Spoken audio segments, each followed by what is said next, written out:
जय हिंद दोस्तों, चलिए हम लोग क्लास स्टार्ट करते हैं। तो देखिए हम लोग का क्वेश्चन यह दिया गया है कि सिद्ध कीजिए कि 5 + √3 एक अपरिमेय संख्या है। ठीक ना। यह क्वेश्चन 2019, 2020, 2024 नहीं 2022 2023 में पूछा गया था। 2024 में नहीं पूछा गया था, तो 2025 में पूछ सकता है। ठीक ना। तो यह क्वेश्चन क्या है कि सिद्ध करना है आपको कि 5 + √3 एक अपरिमेय संख्या है। तो जब हम लोग इसको हल करेंगे इस क्वेश्चन को, तो आप लोग ध्यान से देखिएगा। मानेंगे कि माना 5 + √3 एक परिमेय संख्या है। परिमेय संख्या है। ठीक। तो जब ये परिमेय संख्या होगा तो इसको p/q के रूप में लिख सकते हैं। ठीक।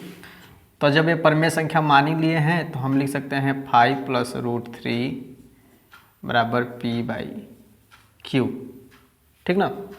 और अब हम क्या करेंगे, 5 को पक्षांतर करके इस साइड लाएंगे तो ये प्लस है तो इधर जाकर माइनस हो जाएगा।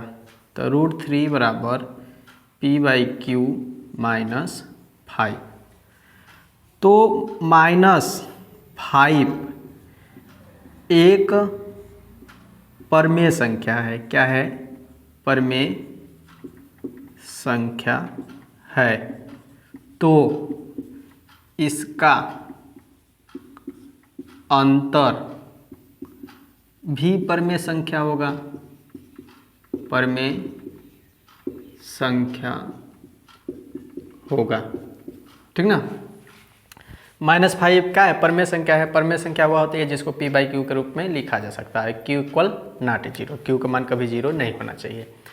तो -5 एक परिमेय संख्या है, तो इसका अंतर भी ये क्या होगा? परिमेय संख्या होगा। ठीक। अब हम लोग माने हैं तो इधर √3 भी क्या होगा? एक परिमेय संख्या है।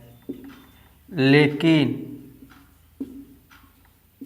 हम कह सकते हैं कि √3 क्या है? जब इसको मान गए कि ये परिमेय संख्या है तो √3 भी क्या होगा? एक परिमेय संख्या होगा।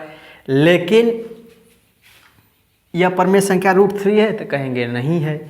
तो माने हैं, कल्पना किए हैं कि ये एक परिमेय संख्या हो सकता है। तो कल्पना जब किए हैं तो √3 एक परिमेय संख्या है, माने हैं। लेकिन यह विरोधाभास उत्पन्न हो रहा है क्योंकि √3 क्या है? एक अपरिमेय संख्या है। लेकिन विरोधाभास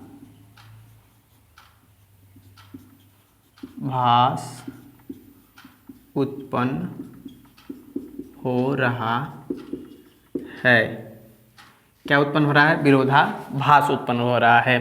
ठीक ना। जब विरोधाभास उत्पन्न हो रहा है तो √3 क्या होगा? एक अपरिमेय संख्या होगा। √3 एक अपरिमेय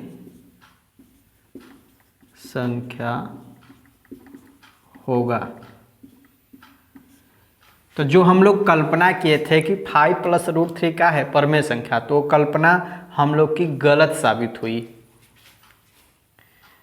हमारी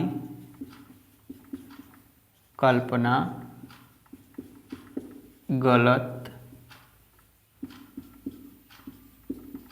साबित हुई। हमारी कल्पना गलत साबित हुई।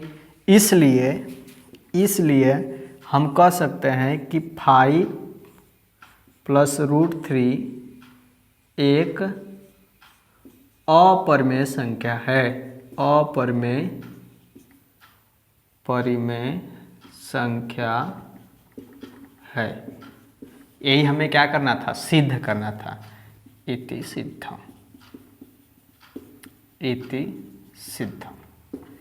ठीक। तो इस क्वेश्चन को आप लोग इस तरह से हल कर लेंगे।